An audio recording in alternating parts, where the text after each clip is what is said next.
Hello, everybody, and welcome to Right Here, Right Now, live Buffalo football talk. I'm your host, Alex Brasky, alongside my co-host, Ajay Cybulski, here for the Batavia Daily News and Livingston County News. Each week, we'll discuss Buffalo's favorite football team, along with all the comings and goings from Orchard Park. What's up, AJ? Tell the people what we have in store for them today. How's it going, Alex? And your nice Bugatti outside One Bills Drive. Nice to see you over here in the 716 where I reside. Sort of. I'm a little far, but I'm still technically the 716. We have a lot to talk about today. Day 2 of Bills mandatory minicamp took place in Buffalo, and again, the highlight: Khalil Shakir was at practice but did not participate, which is obviously big news. And then Keon Coleman made a huge play that really got a lot of eyes on him. So it's good to see the second round rookie. He also signed his rookie contract today, so that's a good sign. And Rasul Douglas spoke with the media today, so I think a couple things stood out from there, and a lot of other things. Some deep balls from the offense. The offense kind of hit their stride today. A struggle for Tyler Bass at some points, like you reported. So a lot to talk about here on day 2, and I'm excited to get right into it. Yeah, just want to warn the people watching. This is kind of a new setup, obviously, a unique setup for us on the show. So if anything does happen, AJ will carry it. If we do go down for a brief period, I'll be sure to join as soon as I can. But AJ, let's dive right into it, beginning with Khalil Shakir. He exited practice on Tuesday, but was out there today. However, did not participate. He was wearing a sleeve on his left leg, which was the leg apparently which he injured on Tuesday. When he went up, came down a little bit hard, and then exited with trainers. But good to see him out there. He was in good spirits throughout the session. After practice, he was really in good spirits, smiling, laughing, joking around with fellow wide receivers as they worked alongside Josh Allen for some extra work. So obviously good news with Shakir. A lot of Bills fans hit the panic button yesterday when he went down and exited practice, but good to see him out there. It looks like he avoided a long-term injury. Yeah, obviously, I think if Khalil Shakir had anything serious going on, now, again, I don't know exactly what the injury is. No one really does. But with the leg, compression sleeve on that leg, I think there's not too much of a concern for Shakir out there with his teammates. He posted the picture of him smiling. So obviously in really good spirits. And that's good to see, because you never want to see a guy, especially a person like Shakir, who really worked his tail off last year to get into the starting lineup and into the thick of things on the offensive side of the ball, to suffer an injury this early on in mandatory minicamp would just be a bit of a bummer. So it's good to see that Shakir, again, is out there in good spirits. And if the injury was really that serious, I believe he would not have been out there, and it wouldn't have been that major news that he was out there on the field. So we probably would not have seen Shakir, but again, good to see him. And I'm glad that all is well in Shakir world. Yeah, I doubt we'll see him again until training camp at the very earliest. Only one more day of mandatory minicamp that the media gets to view tomorrow.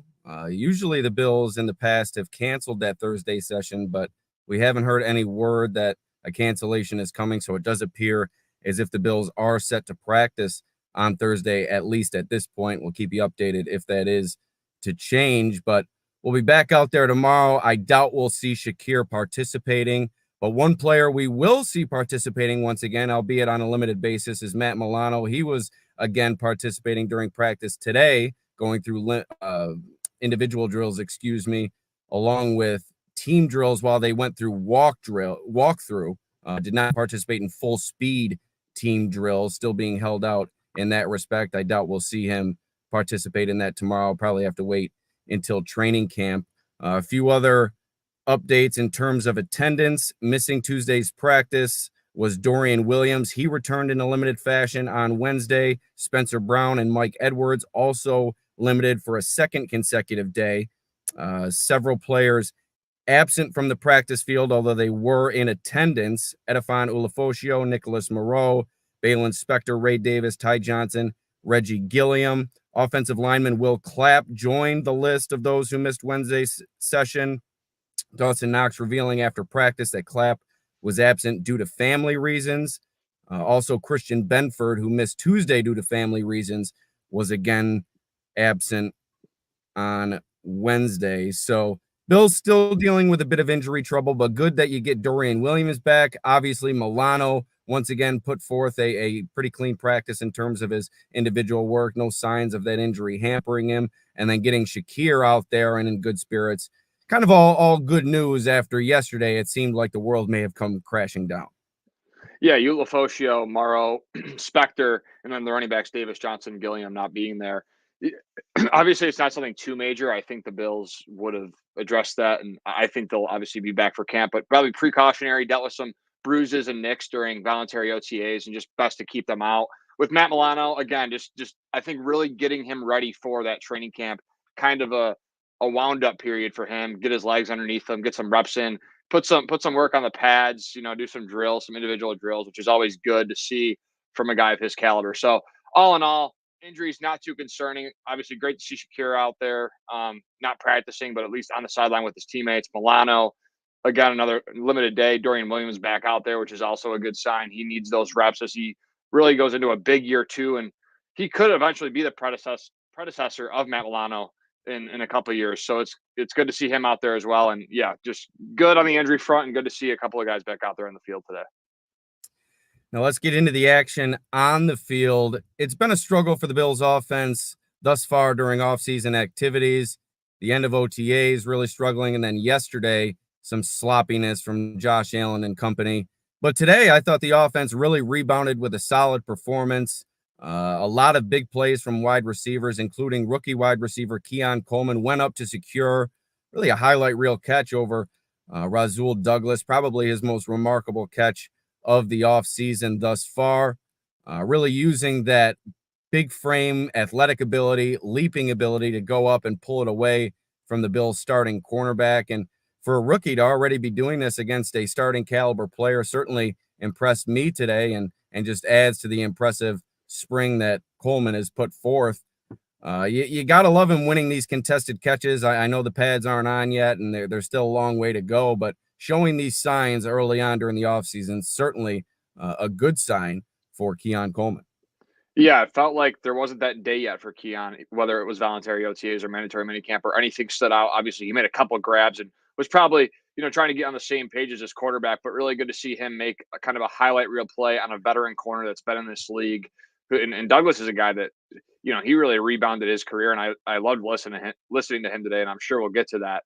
But Keon Coleman, great day for him. Obviously, like you said, the big touchdown play. And we mentioned yesterday, we said 6 to 8 touchdowns. You know how he gets to that 6 to 8 touchdown total is he makes those contested leaping ability catches in those high, high volume situations. And that's what it's going to come down to with Coleman. And it's good to see him again make those highlight plays, and we'll see where he goes from here. Another Bills wide receiver to put forth a solid practice. He hasn't put forth a great offseason. I thought he underwhelmed after I declared him my Darkhorse candidate to make the roster. KJ Hamler came away with perhaps the play of the day today, a deep touchdown pass from Josh Allen, a 50-yard bomb down the left sideline, burned Douglas on the play, ran past him. So a few rough moments for Douglas. He did come back and have some pass breakups and some good plays. So kind of a mixed bag for Douglas today, but Hamler really showing his speed and putting that on display today. And the Bills are in need of a deep threat. You've heard it with Claypool all off season long throughout this spring. If Hamler can start working his way into this conversation, that would certainly be a boon for the Bills considering his special teams ability, but a big play for him from Josh Allen, and then another long shot wide receiver to make a big play, Brian Thompson, who conversely to Hamler has really shined this spring. I think he's put forth 2 or 3 days now of solid work, and he came away with a deep ball touchdown, a beautifully thrown ball from Shane Buechele down the right sideline, drew a big cheer from the Bills offense. So Brian Thompson, somebody who's certainly a long shot to make this team, an undrafted wide receiver last year, but he's put some good tape on display and making waves day after day here during OTAs and minicamp. Yeah, it feels like throughout this process of voluntary OTAs and now mandatory minicamp, a lot of these receivers, whether it be Claypool or Justin Shorter or Hamler or Isabella, all these guys kind of buried on the depth chart trying to fight for those last 1 or 2 spots, really are all having their moments. It feels like each kind of practice, there's one guy that really makes a good play, whether it's from Mitch Trubisky or a Josh Allen. So it's interesting to see that these receivers that are really fighting for, a roster spot are really putting together solid days all around. Now, there's been moments like Claypool had a couple rough reps yesterday, but there's also been a lot of positives with him. Same with Hamler. He had a couple drops. Shorter's had his catches and his drops. So it's all about getting these reps, getting some, I would say, chemistry with an all-pro quarterback. Well, he's not an all-pro, but he should have been an all-pro quarterback in Josh Allen. And I just think that the Bills need to continue to work, get those reps in. You see Josh Allen working after practice, getting those reps in today. So I just think that's really important for a unit that's so new, so fresh. And again, a lot of those guys buried on the depth chart are either guys that are younger and are undrafted or late round picks, or they're guys that are trying to bring their career back to life after being highly touted coming out. So again, consistency. It's good to see the offense have a good day, but like we said yesterday, consistency is going to be the most important thing for this offense. And I think it starts with Josh Allen and then that run game as well. So it's good to see that they had a good day today, but they need to build on that. Who's your favorite of these bubble receivers? You have Justin Shorter, kind of a fan favorite, who had a rough day today and kind of has had a rough spring catching the football. Another drop today late during team drills. Is it a KJ Hamler? Is it a Brian Thompson? Is it somebody that we haven't mentioned today?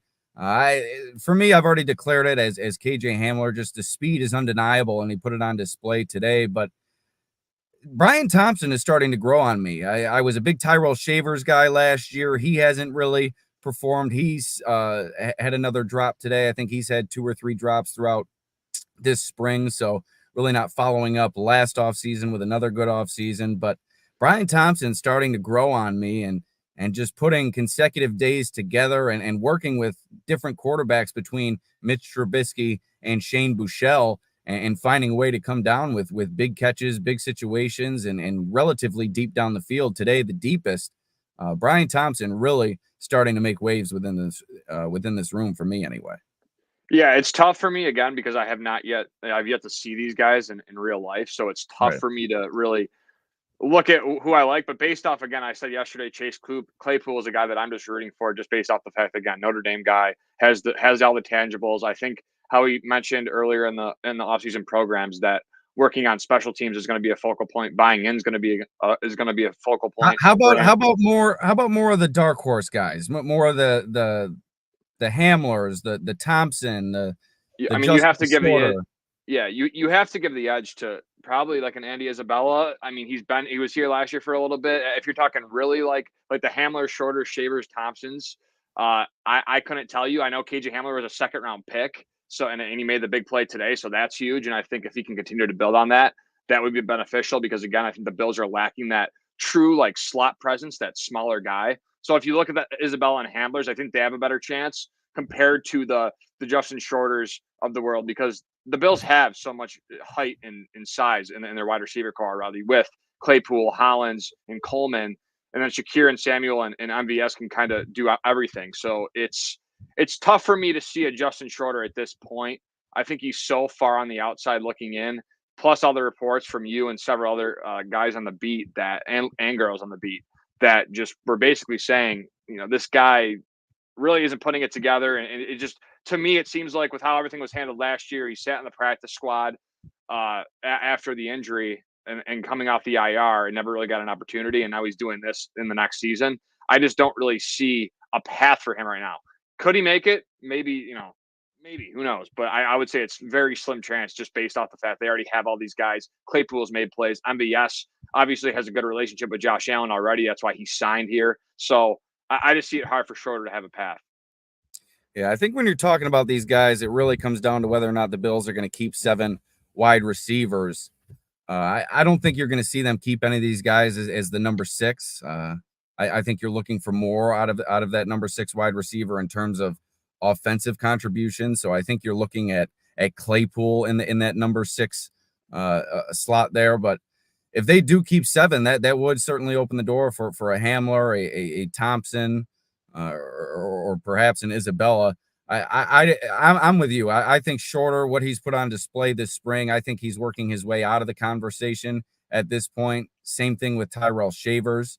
It was a little bit more crowded to start this spring, but I think it's starting to work itself out down the depth chart, and obviously it will continue to do so over the next several weeks. And one more thing on Shorter really quick. Yeah. Like his college production, Alex, like he really, I mean, his last season in Florida, albeit that's Florida SEC school, 9 games, 29 catches, 577 yards, 2 touchdowns.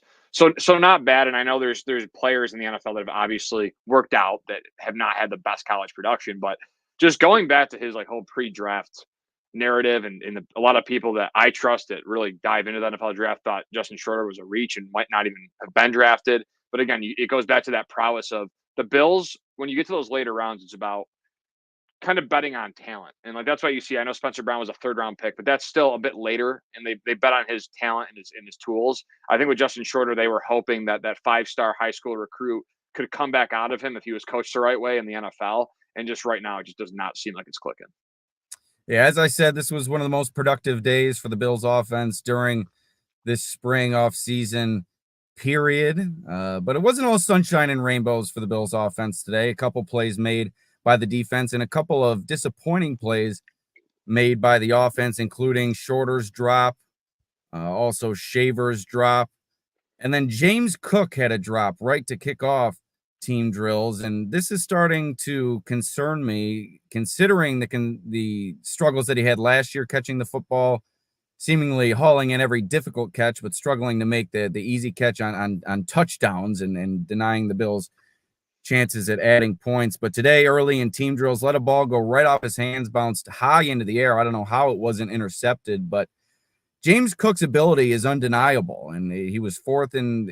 We went over it yesterday. 4th in the rushing yards in scrimmage yards, and 6th, I think, in rushing yards. I think it was 4th. I think it's flipped. Yeah. Right. Either way, it's such a great season for him last year, but you can't forget about those moments, him dropping the football, and when he continues to do it this spring, it brings back up those concerns and maybe even elevates those concerns. At this point, you expect him to, at this point of his career, as he continues to take on added responsibility, maybe start to work some things out. And if he's unable to do so, that's going to be a liability for the Bills on the field, having one of your key contributors on offense just unreliable on the outside in terms of hauling in the football. Not a good sign for James Cook today. Yeah, and especially when the Bills drafted him, because again, the Devin Singletaries of the world, the Zach Mosses of the world. Now, Zach Moss is still a really good running back, and he's going to have success in this league. Devin Singletary, same thing. He's going to be successful with the Giants. But you look at James Cook, they really brought him in to be a pass catcher. Now, I know he was top 5 in rushing yards last year, and that was a huge deal. He had the Dallas game where really his coming out party where you're like, wow, Josh Allen did not have to do it all by himself, and it was against a top team in the NFC, which was rare, really, in Josh Allen's career. There's never really been a game that really comes to mind where you're like, Josh Allen was led by someone else on the offense. It's either the defense getting a lot of stops and causing havoc, creating turnovers, or Josh Allen being Josh Allen. But you saw James Cook take over that game. I mean, 25 carries, 179 yards, 1 touchdown in the air, 3 catches, 42 yards and 1 touchdown, over 200 total yards just in that game alone. So James Cook needs to be consistent. And and I'll continue to preach that throughout camp and throughout this whole process is Cook has been unreliable at times, and that needs to stop if he's going to continue to get the volume and usage he's getting, because I'm telling you, Ray Davis can catch the ball and so can Ty Johnson. And if James Cook keeps having these mislaps with catching the ball, I really think there's a path for Ray Davis and Ty Johnson. Well, I also think they'll also have a workload to begin with. It can even increase if James Cook cannot hold on to the ball when Josh Allen targets him wherever it is. Yeah, and one of the lesser known commodities in the running back room that's impressed me this spring and really has caught a number of passes out of the backfield, a couple of good gains in the running game, although it's tough to weigh those without the pads on and the offensive line and defensive line not being able to be as physical as they want to be.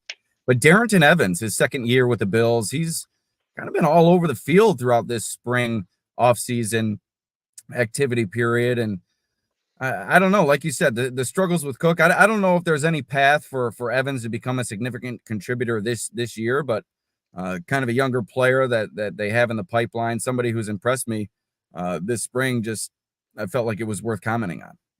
Yeah, Darrington Evans had a moment in the preseason last year where I think he had a really good outing. And again, it's hard because the running back position is so weird. because I do feel like Darrington Evans could go on a roster and be a backup piece and contribute and do well. So, if he doesn't get an opportunity in Buffalo again, he played in Miami last season. He played in 2 games. He had 2 carries for 16 yards. So he did do a little bit last year, but again, nothing really much. He played with Chicago a couple of years, Tennessee a couple of years. So he hasn't really been that much. But again, 2020 third round pick, relatively still a younger back. And last year in the preseason, from what I watched, I really did like Darrington Evans. Now, did I ever think he had a realistic chance of making the roster? No, but I still think that there's an avenue, whether it is on the Bills or elsewhere. I think Darrington Evans is a guy who can contribute on an NFL roster as a running back. And I love his downhill running and his pass catching ability, his speed, all of it. And he loves Bills Mafia. Like, he'll go to Chicago and Miami and he won't really talk about it. And the playoffs come around and he's, rooting for the Bills and tweeting from his account. So Darrington Evans is a big Bills Mafia guy, definitely reps Buffalo for someone who hasn't really been here much, but it's pretty cool to see a guy like that buried in the depth chart, appreciating Buffalo and working hard. And like, for someone like you to notice him is pretty cool. And like I said, I'm not sure if he has a direct path to being a contributor, but certainly something worth noting here. Another player under the radar and kind of maybe a very, very outside chance of ever contributing here in Buffalo. Trey McKitty, the tight end, made a couple of nice plays today. I believe signed by the Bills this offseason, if I'm not mistaken. Just some of these under the radar guys and lesser known commodities, as I said, with Evans shining during this time of year. And this is the time of year for that. You get the second team and the third team out there, 90 players, I think, on the Bills roster right now, have to cut down to 53, of course, by week 1. This is the time for guys like Trey McKitty, Darrington Evans to put some good tape on display and maybe make the Bills start thinking about their future and their future with the team specifically. But McKitty has made a couple of nice plays. The tight end Davidson has made a couple of nice plays as well during this OTA and minicamp period. So a couple of lesser known Bills standing out to me throughout this period. There was also a number of coverage sacks today. I thought the Bills secondary, although there were a number of big plays made against it, they also came through with some nice coverage that led to the whistle being blown or a would-be sack would have happened. But perhaps the most concerning aspect of today's practice happened near the end and in a few different sessions. Kicker Tyler Bass, really a struggle for him today, kicking the ball.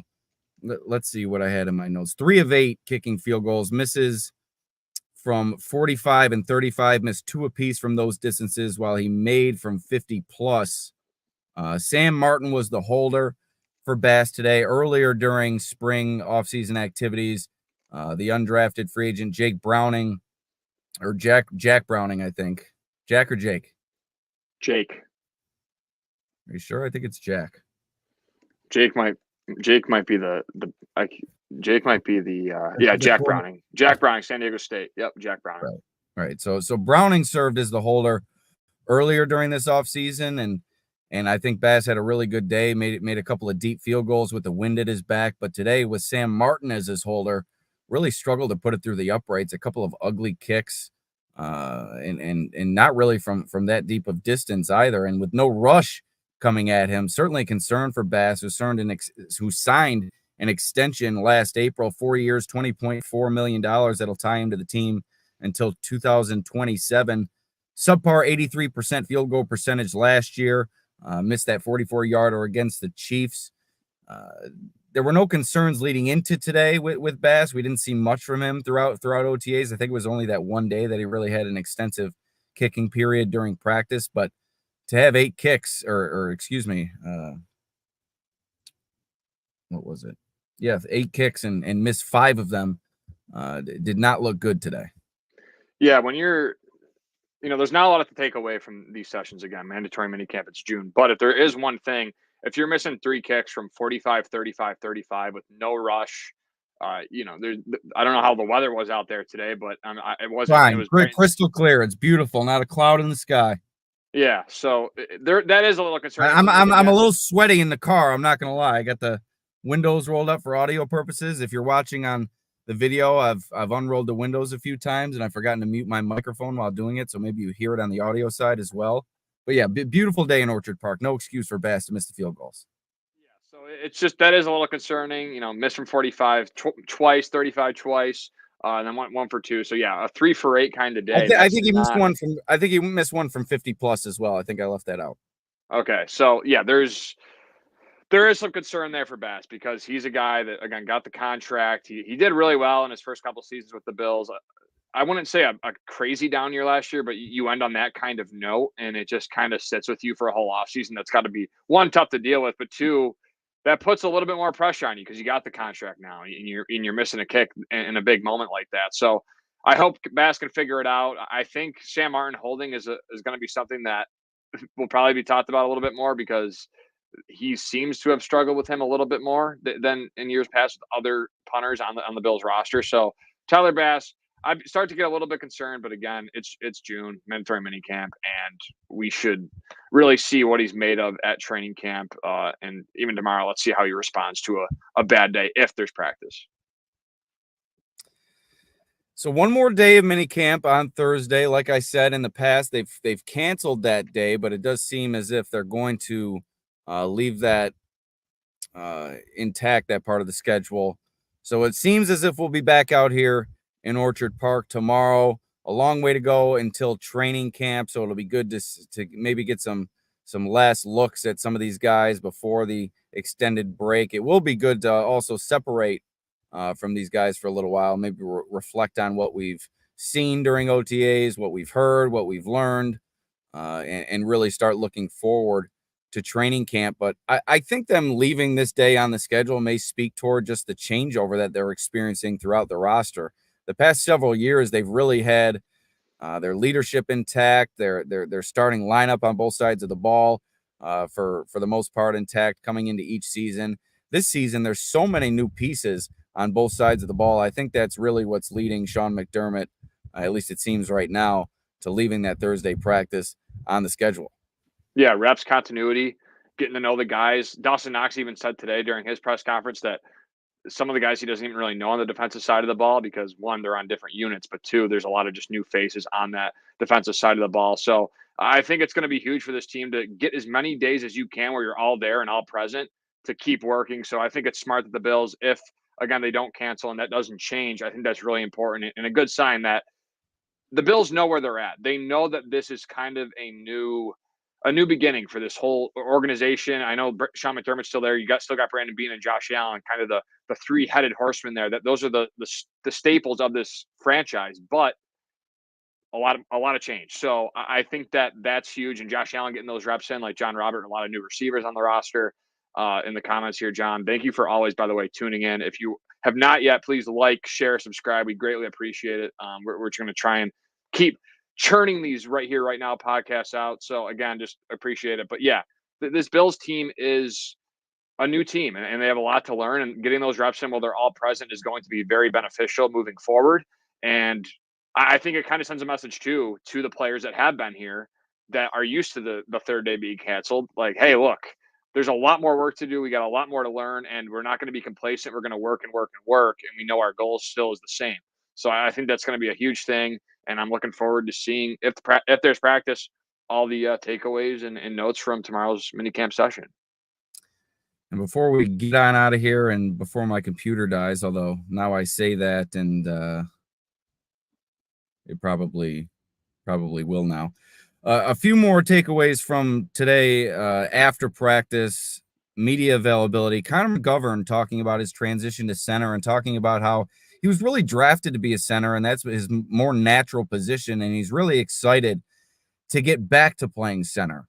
He's spoken about how him and Josh Allen have worked through building that chemistry this offseason, and he also mentioned something that I found is interesting, how he was kind of helpful with Mitch Morse last year and making some of the offensive line calls. And he added how he's excited that it's his show this year completely. He did aid in that process, but now fully taking over as the center. I think he's raring to go. And there was kind of some question whether or not the Bills were full steam ahead with him at the position, knowing the draft pick of Cedric Van Pran Granger and what he brings to the table in terms of his talent and just pro-ready ability. But I think McGovern is, like I said, raring to go, and I think they're going to have to pull that position from his cold dead hands. Yeah, McGovern was it was actually fascinating because again, you mentioned it and we talked about it a little bit that maybe Cedric Van Pran Granger can make a push for that starting center spot. But the confidence that Connor McGovern spoke today, the way they said they're going to run the ball with Joe Brady, they were very fond of Joe Brady. All these players with the new hires on the offensive coordinator, defensive coordinator cycle here, they really speak highly of both guys. And again, that's always a good sign. And usually players do, but it's still good to hear from players that you're going into such a pivotal season as a franchise. But yeah, Connor McGovern spoke very confidently about playing the center position like he was almost meant to be there. Like this was the plan all along. It felt like they were like, okay, Connor, after this year, Mitch, you're gone. Connor, you're going to be the center. Like that's, I know that probably wasn't how it went, but that's almost how it felt because of just the confidence and demeanor that McGovern spoke at with the podium. So excited to see how that turns out. Maybe Cedric Van Pran Granger can be a guard competition for David Edwards. Who really knows at this point how that offensive line really shakes out? But again, really excited to see McGovern with this new offensive line ish. I know there'll be a couple new pieces to it and a couple like different spots along the offensive line. But yeah, McGovern is going to be a fascinating player to watch because he hasn't played center in. I mean, when's the last time he played center? I don't even. Maybe college, and he said he was drafted to be. So maybe during the Yes. combine, maybe he went to the Senior Bowl and played a little bit of center. So it's been a Yeah, long he time. has not played center at the pro level. So it's like for him to say that after playing left guard his whole career in the NFL to say, "Oh yeah, I can't wait to take this over. I'm very confident." I think Aaron Cromer and that group have a good idea of what Connor McGovern's going to be. And another takeaway from press availability, and quickly before we move on, it with Van Pran Granger, you look at last year and the health of the Bills' offensive line, and certainly that was the exception, not the rule. It's not going to be the case every year. You're going to need players to come in and play 1, 2, 3, maybe even more games to fill the void left by injury. You see it every year on offensive lines, just the shifting that teams are forced to do, and it certainly wouldn't hurt to have Van Pran Granger at least to start his career coming off the bench and being kind of in that reserve role in case you do see a David Edwards or a McGovern go down throughout the course of a game. But moving on, Dawson Knox also spoke at the podium. He and McGovern sat next to one another at the podium, and I'll tell you what, they look like the Bash brothers from Mighty Ducks. They with the haircut, the facial hair, it looks like they could just kick your ass for a lack of a better phrase. Which is what they do. Right. For a living, I guess. Yeah. But Knox spoke on Dalton Kincaid and really reiterated the point that I made yesterday and that many people are making throughout this offseason activity period. His confidence level is really showing this year. He kind of came in maybe a little bit timid last year, new surroundings. He's really a nice guy. I'm sure not trying to step on any toes last year, but he's well aware of the significance that he's going to take on within this offense this year, and he's showing it practice in and practice out. And it's certainly encouraging to see his teammate Dawson Knox speak on that specifically when he was asked what he's seen kind of from Kincaid transition from year one to year two. Just said earlier that he thought his head was spinning last year, but seems to be certainly more comfortable in his surroundings at this point of the offseason this year. Yeah, and that's going to be very important for this Joe Brady offense. And Dawson Knox alluded to it. Like, yeah, I love 12 personnel. That means I'm on the field more. That means we can run any given down or pass any given down. So it really keeps the defense guessing. But Dalton Kincaid, the age is a huge factor too. 24 years old, will be 25 in October. So the maturity speaks there. He's going to have to be ready for this position. He's really going to take a big leap this year. He's going to have to if the Bills want to have success. So that relationship with Knox, I think they can. Those two players, Dawson Knox dealing with a hand injury last year that kind of stifled that, and you had the Diggs in the room and Gabe Davis, who was getting a lot of targets. But now it feels like, again, Dalton Kincaid's going to be that guy, and Dawson Knox in that relationship with him, it seems like they've had it since day one. I mean, you go back to Bills Embedded when they were golfing together and they were just, shooting the talk and talking about whatever. So it was a nice nice to see Dawson Knox talking about Dalton Kincaid's maturity. And again, 25 years old in October, he'll be ready for a bigger role. Last thing here, last player to have press availability, Rasul Douglas, commented on his absence from OTAs, just said that it's kind of something he always does, says that a player can't really be in that in-season mindset year-round, and sometimes you just need to take a deep breath. And something that he says he does during those off times, whether it be during the off season or maybe the bye week during the season, likes to roller skate, AJ. I know that you're a real athletic guy. I try to be as athletic as possible. Roller skating certainly would suit me a little bit better than ice skating. But it was interesting to hear that from Douglas. I'm not sure how many players are out there roller skating in their free time, but good to get the cardio, I guess. Keep your body in shape and something to keep you active. Yeah, and I really like too how Douglas spoke about Benford and the relationship he has with him and how important that has been to him and their two kids and how they've kind of talked every other day in the offseason, talking ball, talking life. So that's a huge relationship that those two need to have. And then he also spoke very highly of Elam, who was funny because you think that, oh, Douglas saw a lot of Elam last year, but he was not there, or excuse me, when Douglas was there, Elam was not on the field. So Douglas really hasn't gotten much of Elam until, this week, and because he was in a voluntary OTAs, Douglas was not. So I think there's a cool vibe to that, and I think that Douglas is taking steps again in that leadership role. He knows where he's got to be. He's a older guy in this league, 30 years old. He's probably fighting for that contract. He wants that contract. The roller skates thing was obviously funny, and I think that's a cool thing that you probably wouldn't really expect from a defensive back roller skating. I didn't think that would be. Usually you hear the golfing. A lot of these NFL guys, they golf or they do other things and such. So roller skating was I think a lot of the people, I wasn't there in the room, but I felt like the reaction was like kind of surprised because of the fact that no one really knew that about Douglas, and it was a cool little tidbit he threw in there. But yeah, love Douglas's press conference, spoke well, talked about the mental toughness of an athlete in terms of going through the season and having that break period where you really get to digest everything and get back on track. So really important to see him back out there, wants that money. Hopefully he'll get it and he'll perform well this season. He said he wants an All-Pro and a Pro Bowl appearance. So we'll see what he can do. Yeah, he tried to actually tamp down the contract talk during his press availability. He was asked about it and he immediately responded, "Wait, it's my contract year?" Perhaps playing a little bit possum there. I'm sure the player knows it's his contract year, but didn't want to make a big deal out of it. And with the roller skating, the first question from the media after he said that was, "Do you mean roller blading or skating?" And he was like, "Nah, 4 wheels." And I don't blame him there. Maybe that's even in his contract. Maybe yeah, you got to have the 4 wheels on the roller skate rather than the roller blade. Sorry, but AJ, random, really quick. Sorry, random. Yeah, go ahead. I'm into the question. Mavericks or Celtics tonight? I know it's a Bills podcast, but it's NBA Finals, and some of these listeners might have some thoughts on the Celtics Mavs. Who do you have tonight? Big game 3 for the Mavs. Give me the Mavs, but Kyrie Irving has to show up. Celtics are without Kristaps Porzingis, Jason Tatum. I think 6 for 22 in the last game. So if the Celtics are going to make it 3-0.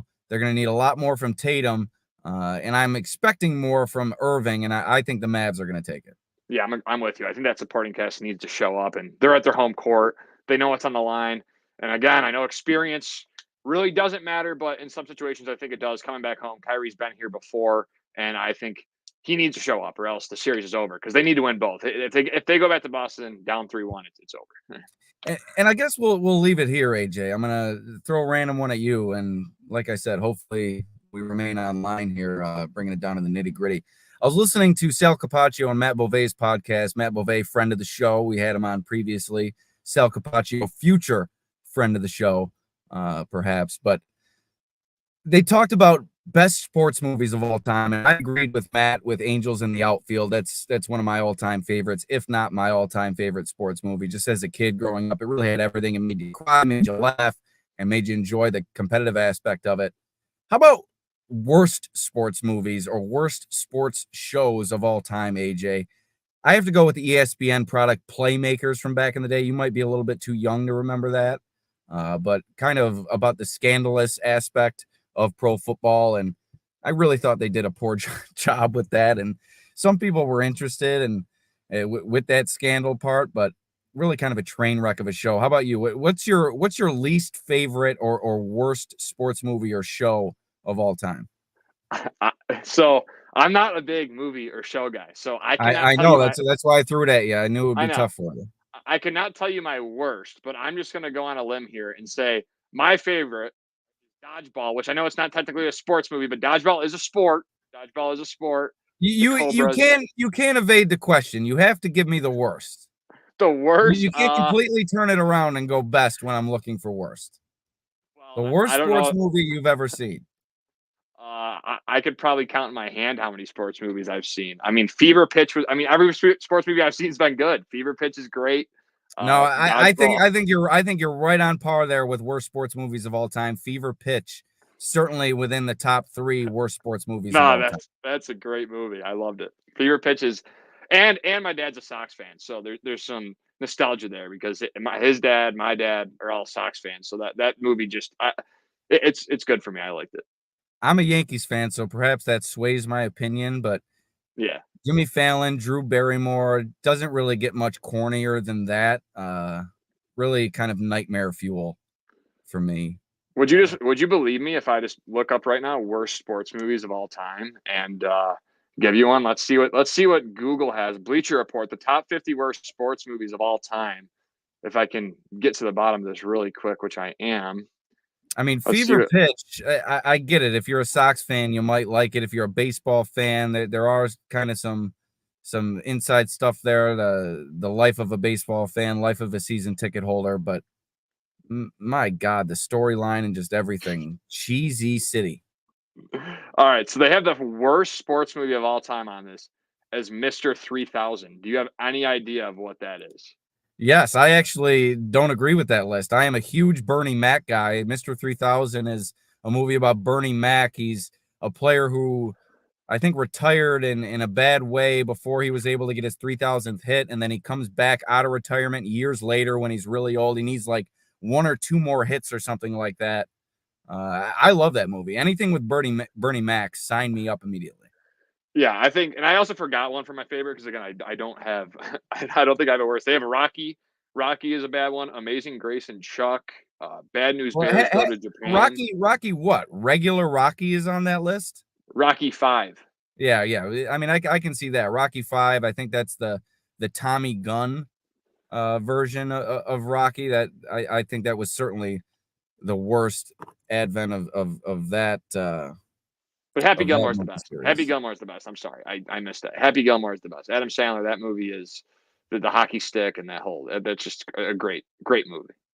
We got to bring more pessimism out of you, AJ. I asked you a question about your least favorite sports movie. You immediately go to your favorite. You're incapable of negativity. I don't like it. We need more negativity.